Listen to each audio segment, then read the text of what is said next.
प्रिय भक्तों, 21 सितंबर सर्वपितृ अमावस्या भयंकर सूर्य ग्रहण के दिन हरिधूप घास का उपाय भारी से भारी संकटों से मुक्ति दिला देगा और आप हो जाएंगे दुनिया के सबसे धनवान व्यक्ति। बस शर्त यह है कि आपको यह वीडियो अंत तक देखना है। और हरी धूप का उपाय कैसे, इस सर्वपितृ अमावस्या पर करके आप बुरे दिनों को गुड बाय कह सकते हैं। तो बने रहिए। आज इस वीडियो में हमारे साथ और बड़े ही ध्यान से हाथ जोड़कर निवेदन करते हैं, अंत तक देखिएगा। यह आपकी किस्मत को चमकाने की चाबी आपको हम देने जा रहे हैं। बस आप हमें अपना 5 मिनट का समय दीजिए। हम गारंटी से आपको लिख कर देते हैं कि आपका भाग्य 7वीं आसमान पर होगा।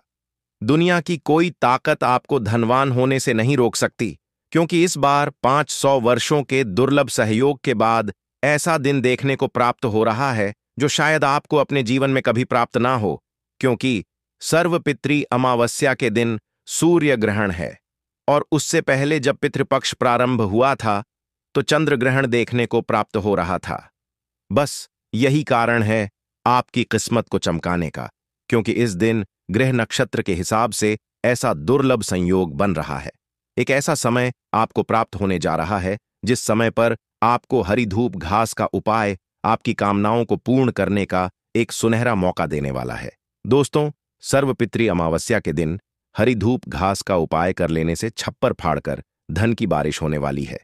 अगर आपकी भी कोई विशेष मनोकामना है, धन प्राप्ति की कामना है, गरीबी दूर नहीं हो रही या कष्ट पर कष्ट आते जा रहे हैं, नौकरी नहीं लग पा रही है, तो ऐसे में यह सर्वपितृ अमावस्या आपके लिए खुशियां लाने वाली है। इस दिन हरी धूप घास के इस विशेष उपाय को कर लीजिएगा। आपकी जन्म जन्मांतर की गरीबी दूर हो जाएगी और किस्मत पूरी तरह से चमक जाएगी।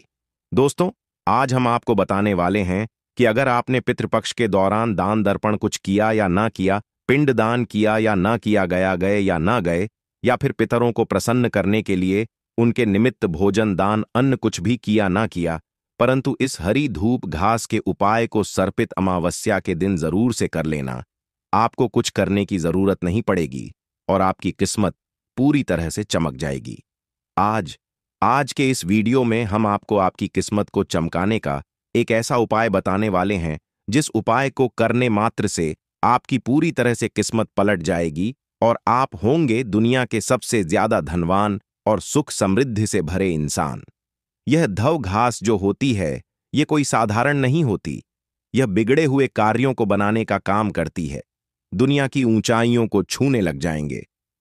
दुनिया की कोई ताकत आपको तरक्की करने से नहीं रोक पाएगी और आपके हर कार्य बनना प्रारंभ हो जाएंगे।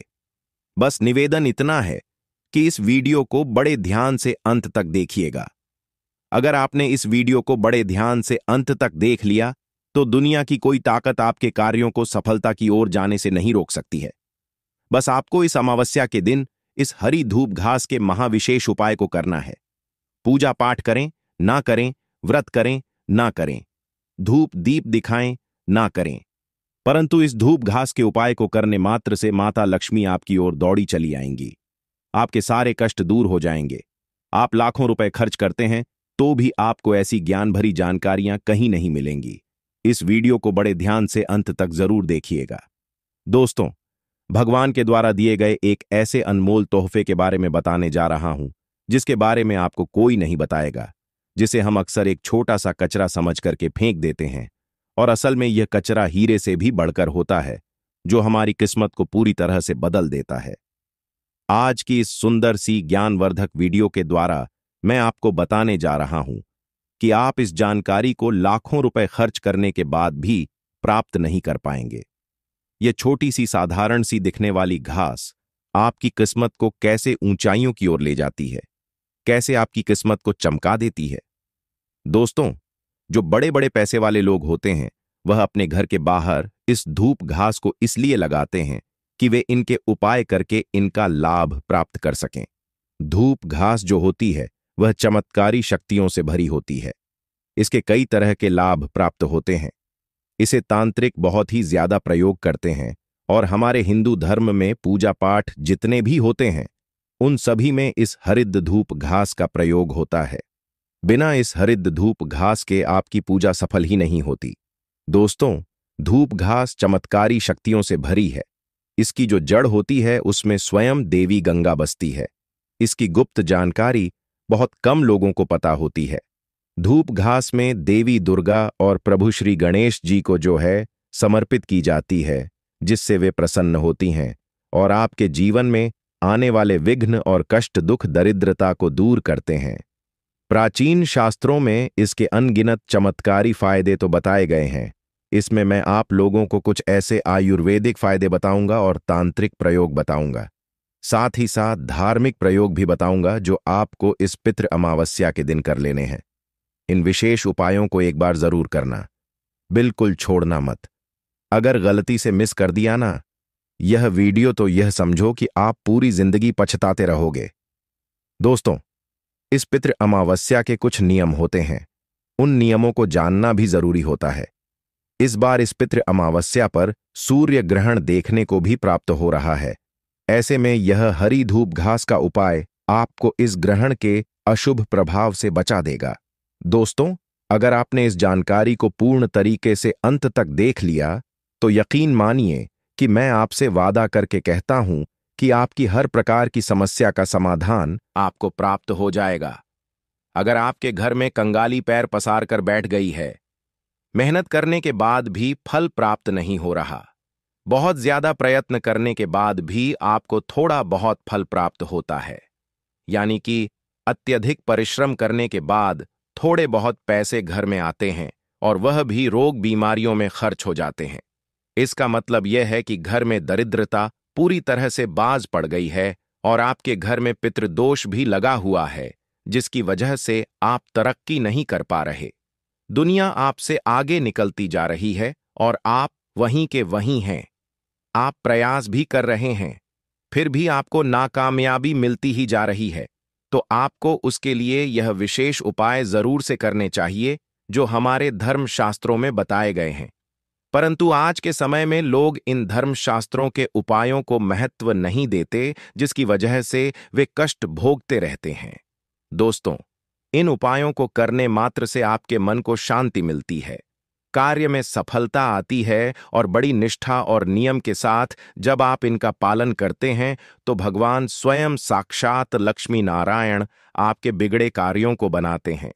दोस्तों, आप सभी को पता है शिव जी, गणेश जी और भैरव जी को तुलसी नहीं चढ़ानी चाहिए, क्योंकि जो तुलसी होती है वह श्राप मुक्त है, इसीलिए इनको तुलसी नहीं चढ़ाई जाती है।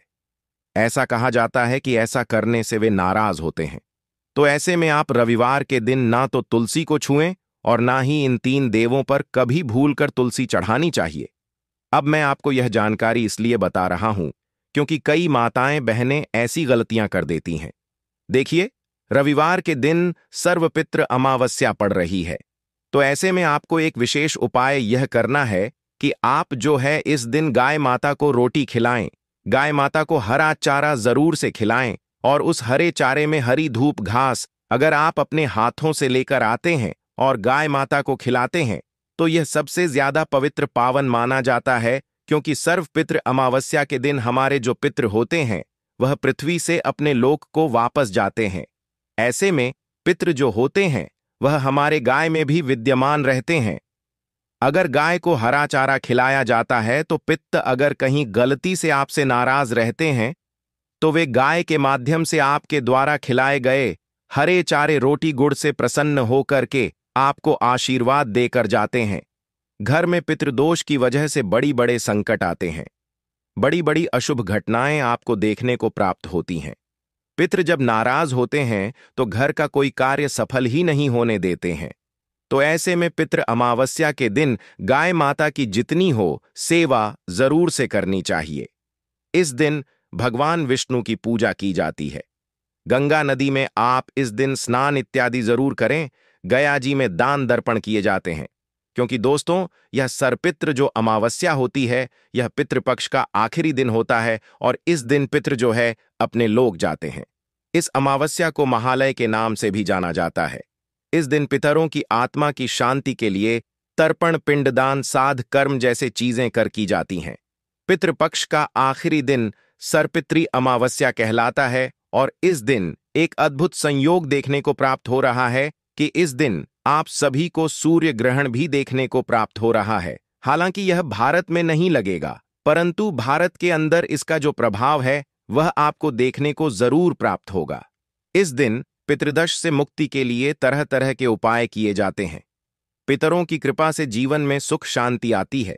तो ऐसे में इस दिन आप किसी भी नदी तालाब के पास जाएं और पितरों के निमित्त एक घी का या शुद्ध सरसों के तेल का दीपक जरूर से जलाकर आं। इस दिन को रोटी जरूर से डालें। इस दिन अपने घर में खीर पुआ मालपुआ जरूर से बनानी चाहिए और एक अगरी लेकर यानी कि गाय के गोबर से बने हुए उपले को जलाकर उस पर आपको अपने पितरों के निमित्त अग्नि पर जो है आहुति देनी चाहिए। यानी कि आप जो खीर पुआ घर में पूरी सब्जी जो भी बनाते हैं उनको आप उस पर अपने पितरों का नाम स्मरण करते हुए समर्पित करते हैं तो पित्त आपके लेकर जाते हैं। देखिए, कई सारे घरों में श्राद्ध डाला जाता है। अपने पितरों के निमित्त तो कई लोग ऐसे होते हैं जो श्राद्ध नहीं डालते हैं। ऐसे व्यक्तियों को पितृदोष का सामना करना पड़ता है। तो ऐसे व्यक्तियों को इस दिन पितृपक्ष की अंतिम दिन जो है तर्पण जरूर से करना चाहिए। दोस्तों, पितरों की मृत्यु तिथि जिनको नहीं रहती है वे अंतिम दिन सरपित्री अमावस्या पर भी तर्पण इत्यादि कर सकते हैं। पितृदोष से मुक्ति पाने के लिए पितरों की शांति के लिए सर्पित अमावस्या पर अपनी सामर्थ्य अनुसार ब्राह्मणों को भोजन करा देना चाहिए। ऐसा करने से जो है आपको कभी पितृदोष नहीं सताता है। जैसा कि हमने बताया, सब पितृ अमावस्या के दिन जात अज्ञात पितरों के नाम श्राद्ध कर्म किए जाते हैं। इस दिन काले कुत्ते को रोटी जरूर से खिलानी चाहिए। काले कुत्ते को अगर रोटी खिलाते हैं तो आपके पितरों के निमित्त जाती है। जैसे हमने पहले के वीडियो में भी बताया था, कुत्ता कौवा और गाय, इन 3 चीजों के माध्यम से आपके पितृ जो है आपके द्वारा दिए गए दान पुण्य और आपके द्वारा दी गई चीजों को ग्रहण करते हैं। सर्पित अमावस्या का महत्व हमारे धर्म शास्त्र में बहुत ही ज्यादा बताया गया है। सर्पित अमावस्या की शाम बहुत सारे उपाय किए जाते हैं। जैसे कि अश्विनी मास के कृष्ण पक्ष की जो अमावस्या होती है, इसे मोक्ष अमावस्या के नाम से भी जाना जाता है। इस दिन पितरों की आत्मा तृप्त होती है और इस दिन पितरों के नाम श्राद्ध कर्म पिंड दान करने से पितृ प्रसन्न होते हैं। दोस्तों, पितृदोष को कम करने के कुछ खास विशेष उपाय हमारे धर्म शास्त्रों में बताए गए हैं। इसीलिए आपको पितृ अमावस्या के दिन शाम के समय एक छोटा सा काम अवश्य करना चाहिए। ऐसा करने से पिता काफी प्रसन्न होते हैं और सुख समृद्धि का आशीर्वाद देते हैं। सपित्र अमावस्या के दिन शाम के समय अगर आप अपने पितरों के निमित्त किसी ब्राह्मण को भोजन कराते हैं, घर पर बुलाकर उसे आटा फल गुड़ भोजन सामग्री दान देते हैं, तो साथ ही साथ कच्चे दूध में जौ तिल चावल मिलाकर नदी में इस दिन प्रवाहित करते हैं, तो ऐसा करने से पितृ प्रसन्न होते हैं। जीवन में कभी आपको पितृदोष नहीं लगता है। सूर्योदय से लेकर 11 बजे तक आप इन उपायों को कर सकते हैं। ऐसा करने से जीवन के कष्ट दूर होते हैं, कार्यों में सफलता प्राप्त होती है।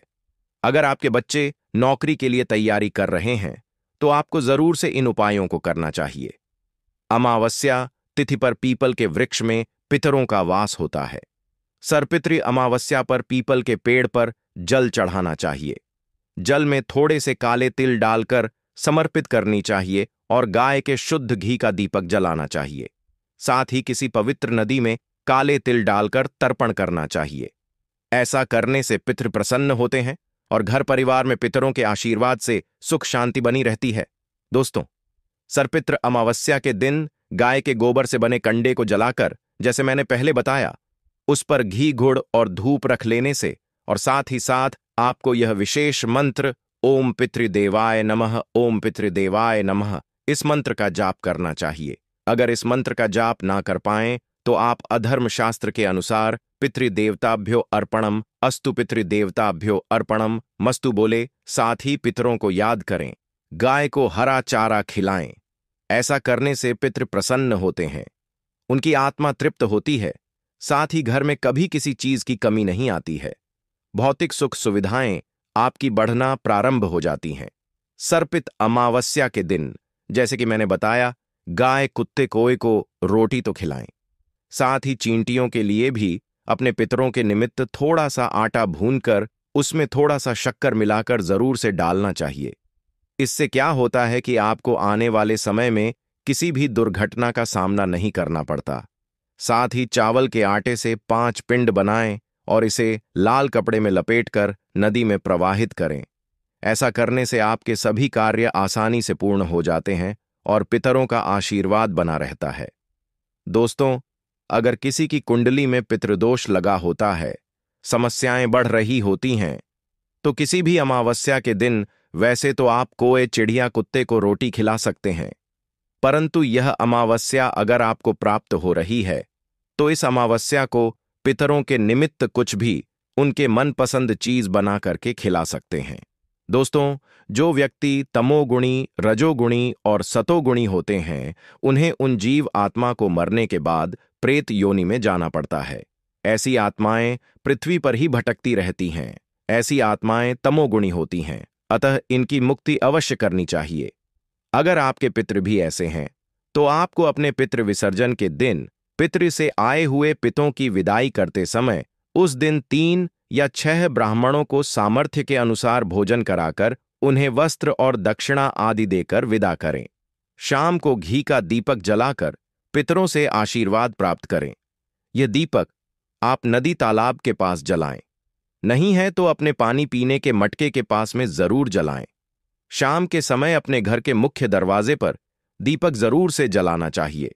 ऐसा करने से जो है पितृ प्रसन्न होते हैं और आपकी मनवांछित कामनाओं को पूर्ण कर देते हैं। दोस्तों, इस दिन एक लोटा जल लेना चाहिए और उसमें गंगा जल मिला लेना चाहिए। साथ ही थोड़े से काले तिल डालने चाहिए। सफेद फूल डालने या फिर लाल रंग के फूल जैसे भी मिल जाए वैसे आपको डाल लेना चाहिए। थोड़ी सी हरी धूप घास लेनी चाहिए और उसमें डाल देनी चाहिए। और सुबह सुबह सरपितृ अमावस्या के दिन आपको सूर्य को जल देने समय यह अपने पितरों का स्मरण करते हुए, पितरों के निमित्त मंत्र बोलते हुए आपको जो है उनको समर्पित करनी चाहिए। सूर्य को जब आप इस तरह से जल देंगे, वह जल आपके पितरों तक पहुंच जाएगा। साथ ही इस दिन एक लोटा जल लेकर के पितरों का स्मरण करते हुए उसमें थोड़ा गंगा जल डालकर हरी धूप घास से पूरे घर में छिड़काव करना चाहिए, ताकि नेगेटिव एनर्जी यानी कि सरपित्र अमावस्या पर नकारात्मक ऊर्जा हावी होती है, जो आपके घर में भी आ जाती है, जो आपके घर से दूर हो जाएगी, उसके लिए आपको इस हरी धूप घास से छिड़काव करना चाहिए, क्योंकि हरी धूप घास पवित्र मानी जाती है।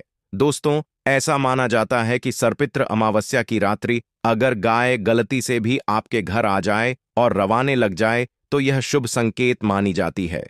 एक तरह से यह आपके पितरों द्वारा भेजा गया संकेत होता है, जो आपके घर में सुख समृद्धि के वास को आगमन का सूचक माना जाता है। ऐसे में आप अगर हो सके तो गाय को उस समय गुड़ और रोटी जरूर से खिलाकर प्रणाम कर दें, ताकि आपको आपके जीवन में अच्छे फल की प्राप्ति होती रहे। दोस्तों, सर्पित अमावस्या के दिन गाय के दूध से सफेद धूप घास को पीसकर महीन लेप बना लेती है और उसे किसी कटोरी में रख लेते हैं, और सर्पित अमावस्या से प्रतिदिन घर का प्रत्येक सदस्य रोज तिलक लगाता है, तो ऐसा करने से आपका भाग्य साथ देता है, समाज में मान सम्मान मिलता है और सभी कार्य सफल हो जाते हैं। दोस्तों, यही नहीं, सर्पित अमावस्या के दिन ऐसा कहा जाता है कि भगवान गणेश जी की पूजा जरूर करनी चाहिए। ऐसा करने से दुर्भाग्य को सौभाग्य में बदला जाता है। दोस्तों, सर्वपित अमावस्या पर जब आप गणेश जी की पूजा करें तो गणेश जी को आप जो है 11 धूप घास अर्पित करके आए। किसी भी गणेश मंदिर में जाकर 11 गांठ अर्पित करने से गणेश जी प्रसन्न होंगे और आपकी कुंडली से बुध दोष उसी क्षण दूर हो जाता है। परिवार में लड़ाई झगड़ा बहुत ज्यादा होता रहता है, तो आपको इस पितृ अमावस्या के दिन गाय को जब आप हरी धूप घास खिलाएं तो साथ में आपको जो है गाय के मस्तिष्क को छूकर अपनी ग्रह क्लेश को दूर करने की प्रार्थना करनी चाहिए, ताकि आपके घर की गरीबी जो है हमेशा के लिए दूर हो और घर की लड़ाई झगड़े जो है बंद हो जाए। इस दिन जो व्यक्ति 5 हरी 2 घास लेकर 11 गांठ लगाकर भगवान विष्णु की पूजा में समर्पित करता है, तो ऐसा करने से धन से जुड़ी हुई समस्याओं का अंत हो जाता है। दोस्तों, नौकरी व्यापार में उन्नति के लिए सर्पित्र अमावस्या के दिन 11 या 21 गांठ धूप की लेकर इनमें आपको जो है मौली धागा लपेटकर भगवान गणेश जी के मंदिर में उनके गले में पहनाने से कार्य क्षेत्र में प्रभाव बढ़ता है और उन्नति प्राप्त होती है। दोस्तों, इस तरीके से आप सर्पित अमावस्या के दिन इन उपायों को करके लाभ प्राप्त कर सकते हैं। उम्मीद है कि वीडियो पसंद आया होगा। वीडियो पसंद आए तो वीडियो को लाइक, शेयर और चैनल वास्तु के उपाय को सब्सक्राइब करना मत भूलिएगा। और हम राशि अनुसार उपाय भी जानते हैं, तो कमेंट में अपना नाम और डाल दीजिएगा ताकि हम आपको आपकी राशि के अनुसार भविष्य बता सकें। प्रिय दोस्तों, चाहे मर जाना, लेकिन सर्वपित्र अमावस्या के दिन और सूर्य ग्रहण के दिन भूलकर भी इन 3 चीजों का दान मत करना, वरना तुम्हारा पूरा परिवार बर्बाद हो जाएगा। जी हां दोस्तों, आपने सही सुना। 21 सितंबर को साल का सबसे बड़ा सूर्य ग्रहण लग रहा है और वहीं उसी दिन साल की सबसे बड़ी अमावस्या सर्वपित्र अमावस्या भी है। दोस्तों, सर्वपित्र अमावस्या और सूर्य ग्रहण इस बार 72 सालों के बाद एक विशेष सहयोग बना है। ना जाने कितने सालों के बाद ऐसा मौका आया है, तो इस मौके को ऐल हाथ से मत जाने देना। जी हां दोस्तों, देखिए, सर्वपित्र अमावस्या वह दिन है जब सब लोग अपने पितरों को याद करते हैं, पितरों का श्राद्ध करते हैं, पितरों का तर्पण करते हैं और पितरों की आत्मा की शांति के लिए कई तरह के उपाय और पूजा पाठ करते हैं। तो दोस्तों, सर्वपित्र अमावस्या का महत्व तो हमारे शास्त्रों में बहुत ज्यादा मात्रा में शुभ बताया गया है, लेकिन वहीं इस दिन सूर्य ग्रहण भी पड़ रहा है और कहते हैं शास्त्रों के अनुसार के ग्रहण एक अशुभ घटना होती है। अब दोस्तों, आज इस वीडियो में जो बात मैं आपको बताने आया हूं, वह बात कोई साधारण नहीं होगी। अगर आपको अपनी जिंदगी प्यारी है और अगर आप अपने पितरों को प्रसन्न करना चाहते हैं, तो इस वीडियो को अंत तक ध्यान से जरूर देखना, क्योंकि मित्रों, आज मैं कुछ ऐसी विशेष जानकारी आप लोगों के लिए लेकर आया हूं जिसे जानना आपके लिए बहुत जरूरी होगा। देखिए, हमारे हिंदू सनातन धर्म में क्या कहा गया है कि अमावस्या और मेघ ग्रहण के दिन जो व्यक्ति दान पूर्ण करता है, गरीबों की सेवा करता है, उसके जीवन में कभी धन धारने की कमी नहीं होती है। उसका जीवन हमेशा खुशियों से भरा रहता है। उसके जीवन में तनिक भी कष्ट नहीं आता है। दोस्तों, देखिए, गरुड़ पुराण के अनुसार कुछ ऐसे दान की मनाही कही गई है जो हमें भूलकर भी सर्वपित्र अमावस्या के दिन और सूर्य ग्रहण के दिन नहीं करने चाहिए। और इस विशेष सहयोग को लेकर गरुड़ पुराण के अंदर कुछ विशेष नियम भी बताए गए हैं, कुछ विशेष सावधानियां भी बताई गई हैं जो हर इंसान को जानना बहुत जरूरी है। दोस्तों, आज मैं आपका ज्यादा समय नहीं लूंगा। मैं समझता हूं कि आप सब लोगों का वक्त बहुत कीमती है, तो सबसे पहले आप सभी इस वीडियो को लाइक कर दीजिए और कमेंट बॉक्स में ओम पितृदेवता नमः अवश्य ही लिख दीजिएगा। जी हां दोस्तों, सर्वपित्रा अमावस्या वर्ष का वह दिन है जब प्रत्येक व्यक्ति दान पुण्य करता है, और सिर्फ अमावस्या ही नहीं बल्कि ग्रहण के अंतर्गत भी दान पुण्य करने का विशेष महत्व बताया गया है। जी हां दोस्तों, कहते हैं कि सर्वपित्र अमावस्या पितृपक्ष का अंतिम दिन होता है। इस दिन हमारे पितृदेव धरती से वापस अपने लोक की तरफ विराजमान होते हैं। ऐसा अवसर माना जाता है कि जब जिन पूर्वजों का विधि पूर्वक स्वार्थ ना हो पाया हो, ऐल तो उन्हें भी स्मरण करके उनका श्राद्ध किया जा सकता है, उन्हें श्रद्धा अर्पित की जा सकती है। अब कल्पना कीजिए कि इस दिन पर सूर्य ग्रहण भी लगने वाला है, यानी वह घटना जब सूर्य जो जीवन का आधार है इलेक्ट्रॉनिक रूप से अंधकार से ढक जाता है। तो यह केवल खगोलीय घटना ही नहीं बल्कि मानवीय आत्मता और जीवन के लिए गहरा संदेश भी है। और यह संगम अत्यंत दुर्लभ योग है। इसे जीवन बदल देने वाला अवसर भी माना जा सकता है। यदि आपके जीवन में बहुत ज्यादा तकलीफ आ रही है, बहुत ज्यादा दुख आ रहे हैं, परिवार में हर वक्त कलह रहते हैं, तो भी दोस्तों देखिए, इस अवसर का फायदा उठाकर आप अपने जीवन के तमाम दुखों को दूर कर सकते हैं। जी हां, देखिए, दान पुण्य का महत्व बहुत ज्यादा बताया गया है और कहते हैं कि सूर्य ग्रहण और सर्वपित्र अमावस्या के दिन किया गया दान सीधे हमारे पितरों को अर्पित होता है। जी हां, देखिए, इस दिन दान करने का सीधा असर हमारे पितरों पर पड़ता है। जब हम किसी गरीब, भूखे, असहाय व्यक्ति को भोजन कराते हैं, तो दोस्तों यह भोजन सीधा हमारे पितरों तक पहुंचता है। और अगर जब हमारे पितर प्रसन्न होंगे, उनके भीतर खाना पहुंचेगा, हमारे द्वारा लगाया गया भोग पहुंचेगा, तो पिता हमारे वंश की रक्षा करेंगे और हमारे वंश को फलने और फूलने का आशीर्वाद भी देंगे। जी हां दोस्तों, मान्यता है कि अगर पितृ प्रसन्न हो तो परिवार में कभी अन्न और धन की कमी नहीं रहती है। आज के समय में आपने कई घर ऐसे देखे होंगे जिन घरों में एक वक्त की रोटी भी ठीक से नसीब नहीं होती है। आए दिन परिवार के लोगों में कलह होता है, लड़ाई झगड़े होते हैं। तो दोस्तों, आज मैं आपकी सभी परेशानियों का समाधान लेकर आ गया हूं। यदि आपने आज इस वीडियो को देख लिया तो मैं गारंटी देता हूं कि आपके जीवन में कभी किसी चीज की कमी नहीं होगी, किसी चीज का दुख नहीं होगा। तो देखिए, मैं आपको बताता हूं कि कौन सी चीजों का दान हमें सर्वपित्र अमावस्या और सूर्य ग्रहण के दिन नहीं करना है। क्योंकि दोस्तों देखिए, कई बार लोग जाने अजाने में कुछ ऐसा दान कर बैठते हैं जब उस दान का हमें शुभ फल मिलने की जगह अशुभ फल मिलने लग जाता है। पितृ प्रसन्न होने की जगह रुष्ट हो जाते हैं। अब देखिए, गलतियां इंसान से ही होती हैं और कई बाहर जाने अनजाने में उन गलतियों को सुधारने का मौका भी हमें मिलता है। तो इस बार आप ध्यान रखिएगा कि यहां मैं कुछ ऐसी चीजों के बारे में आपको बताने वाला हूं जिन चीजों का दान हमें भूल से भी, गलती से भी नहीं करना है। ध्यान से सुनिएगा दोस्तों। देखिए दोस्तों, अब अमावस्या हो, चाहे सूर्य ग्रहण हो या चाहे कौन सा भी दिन हो, लेकिन हमारे शास्त्र में अमावस्या के दिन तिल दान करने का विशेष महत्व बताया गया है।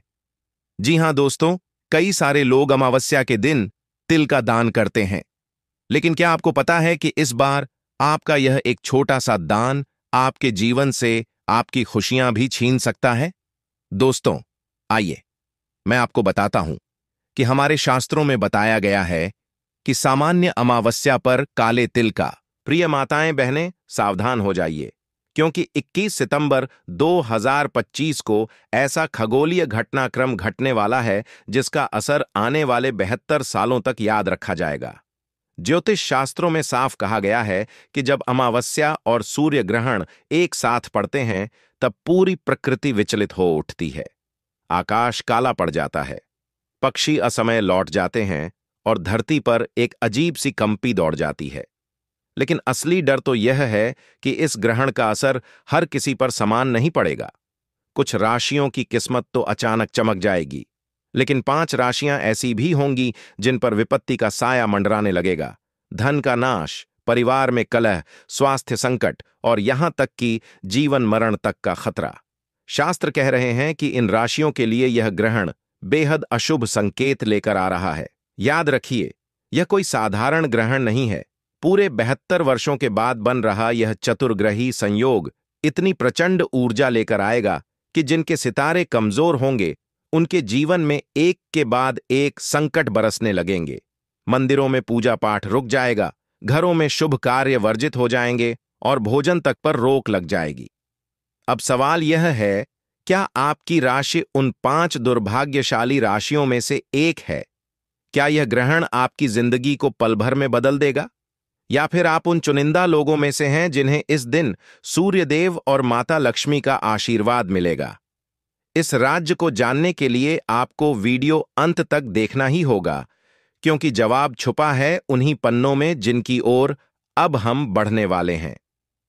प्रिय भक्तों, अगर आप सच में सूर्यदेव और माता लक्ष्मी की कृपा पाना चाहते हैं तो इस वीडियो को अभी लाइक कर दीजिए और द मतंग वास्तु चैनल को सब्सक्राइब करना बिल्कुल मत भूलिए। और हां, कमेंट बॉक्स में जय सूर्यदेव, जय माता लक्ष्मी जरूर लिखिएगा, क्योंकि जो लोग इस ग्रहण के समय श्रद्धा से यह मंत्र लिखते हैं उन पर देवी देवताओं की विशेष कृपा बरसती है। ध्यान रखिए, इस वीडियो को शेयर करना भी उतना ही जरूरी है, क्योंकि अगर आपने इस चेतावनी को अपने दोस्तों और परिवार तक नहीं पहुंचाया तो हो सकता है कि वे इस ग्रहण के समय अनजाने में कोई बड़ी गलती कर बैठे और उसका भारी परिणाम उन्हें भुगतना पड़े। तो अभी इस वीडियो को अपने हर रिश्तेदार, दोस्त और व्हाट्सएप ग्रुप में शेयर कर दीजिए। याद रखिए, जो लोग ज्ञान को फैलाते हैं वही पुण्य और आशीर्वाद पाते हैं।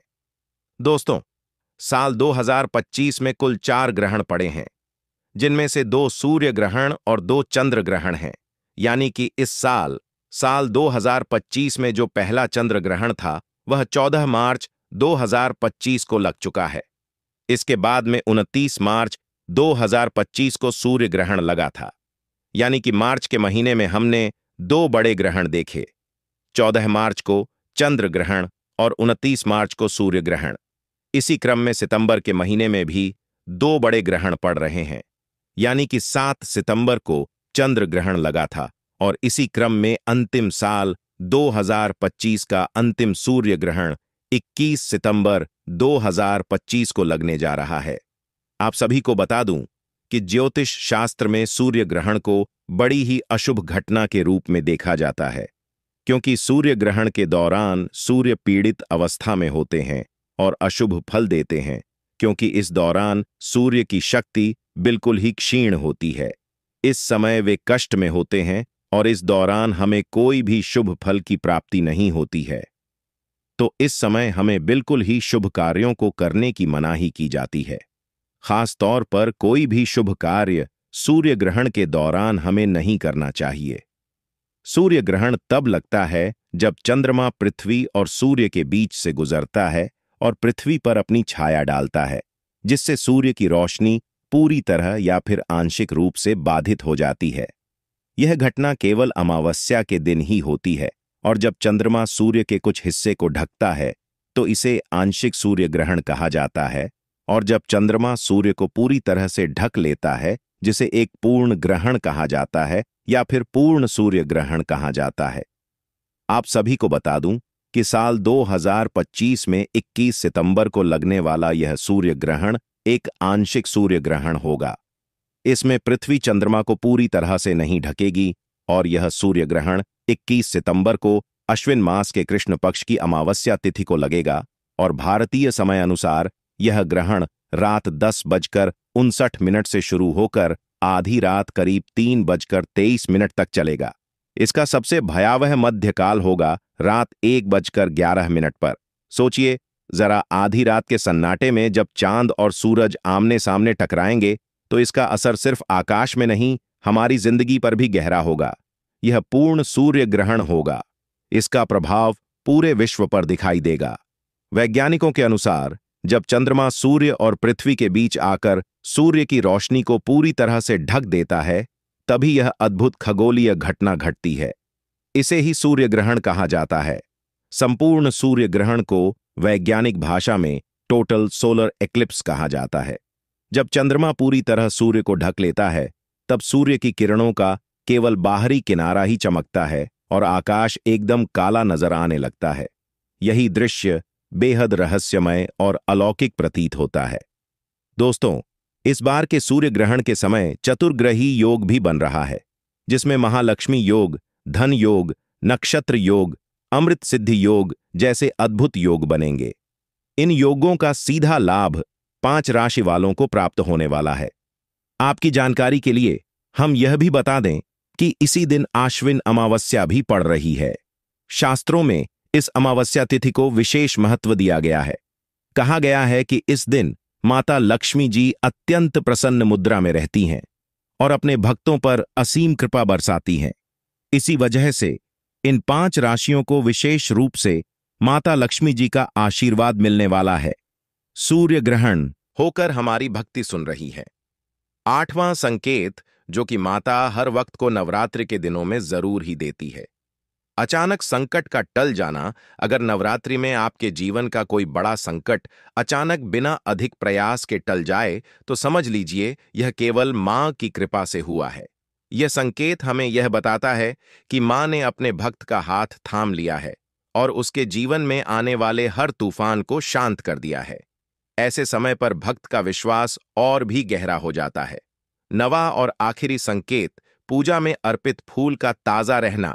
शास्त्रों में कहा गया है कि यदि नवरात्रि में चढ़ाए गए फूल कई दिनों तक बिना मुरझाए ताजा बने रहे तो यह मां की उपस्थिति का साक्षात प्रमाण है। साधारण फूल जल्दी ही मुरझा जाते हैं, लेकिन जब मां अपने भक्त से प्रसन्न होती हैं तो वे उन फूलों को भी अपनी ऊर्जा से जीवंत बनाए रखती हैं। यह संकेत है कि माता ने आपकी भक्ति को स्वीकार कर लिया है। इसी के साथ अगर घर में दीपक या धूप बत्ती में देवी का स्वरूप दिखना, कभी कभी भक्तों को दीपक की लौ या धूप के धुएं में मां का स्वरूप, ओम का चिन्ह, त्रिशूल या अन्य दिव्य प्रतीक दिखाई देने लगते हैं।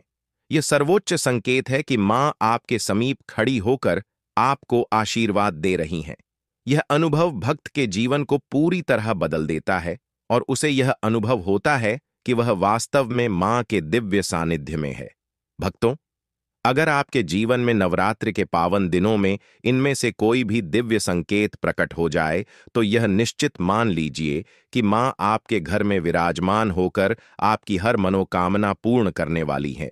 भक्तों, यही वे दिव्य संकेत हैं जिन्हें मां दुर्गा अपने प्रत्येक सच्चे भक्त को अवश्य ही प्रदान करती हैं। लेकिन केवल वही भक्त इन्हें पहचान पाता है जिसका मन श्रद्धा और विश्वास से भरा होता है। शास्त्रों में कहा गया है कि जब कोई भक्त इन संकेतों को अनुभव कर लेता है, तो समझ लीजिए कि अब माता न केवल उसके घर में पधार चुकी हैं, बल्कि उसकी हर प्रार्थना को सुन भी रही है। मां की उपस्थिति मात्र से ही घर में सुख शांति का वातावरण बन जाता है। सभी संकट अपने आप टल जाते हैं और जीवन की हर मनोकामना पूर्ण होने का मार्ग खुल जाता है। इसलिए यदि आप इन लक्षणों को अपने जीवन में देखें, तो इसे संयोग न मानें, बल्कि माता का आशीर्वाद समझकर हृदय से धन्यवाद करें, क्योंकि यह वही क्षण होते हैं जब मां स्वयं आपके जीवन की बागडोर अपने हाथ में ले लेती है और आपको समृद्धि, सुख और सफलता की ओर अग्रसर करती है। शारदीय नवरात्रि पर वह ऐसी कौन सी चीज है जो घर में कभी नहीं बननी चाहिए? नहीं तो पूरा घर बर्बाद हो जाएगा। किसी भी व्यक्ति को ऐसा खाना नहीं खाना चाहिए। ऐसा खाना घर में बनने पर माता रानी घर का त्याग कर देती है और घर में बात नहीं करती। घर की दहलीज से ही वापस लौट जाती है और मां दुर्गा क्रोधित हो जाती हैं। शास्त्रों के अनुसार शारदीय नवरात्रि पर क्या नहीं खाना चाहिए? दोस्तों, लहसुन प्याज का खाना कभी भी हमें शारदीय नवरात्रि के दिन नहीं खाना चाहिए, क्योंकि इस दिन माता के 9 रूपों की पूजा का विधान है और इस बार की शारदीय नवरात्रि का के दिन कुल 52 तरीके के शुभ मांगलिक योग बन रहे हैं। इसलिए दोस्तों, प्याज का खाना खाता है, उसके घर में हमेशा राहु केतु का वास हो जाता है। भगवान शनि भी नाराज हो जाते हैं और अगर घर में राहु केतु का वास हो जाएगा तो वहां पर माता की कृपा कभी नहीं बरसेगी। साथ ही साथ शारदीय नवरात्रि के दिन आपको चावल भी नहीं खाना चाहिए। तो आप साबूदाने की खीर अथवा मखाने की खीर माता रानी को अर्पित करें और यह बात आपको हमेशा ध्यान में रखनी चाहिए। आप बाकी दिनों में चावल या लहसुन प्याज खा सकते हैं। शारदीय नवरात्रि पर लहसुन प्याज का खाना कोई भी मत खाना। छोटे छोटे बच्चे या गलतियां अक्सर कर देते हैं। अक्सर बाजार से डिब्बा बंद खाना खा लेते हैं या कुरकुरे आदि खा लेते हैं जिनमें लहसुन प्याज होता है। इसलिए कम से कम शारदीय नवरात्रि के दिन चीजों से दूर रहे। क्योंकि दोस्तों, अगर आप ही सोचिए, आप खास तौर पर शारदीय नवरात्रि पर राहु केतु को अपने घर में बुलाएंगे या फिर माता रानी को, इसलिए अपने घर को बर्बाद जानबूझकर ना करें। शारदीय नवरात्रि के दोनों में मां दुर्गा की कृपा प्राप्त करने के लिए, उनका विशेष आशीर्वाद प्राप्त करने के लिए पीली चीज घर में इस दिन अवश्य बनानी चाहिए, जैसे कड़ी पकौड़ा,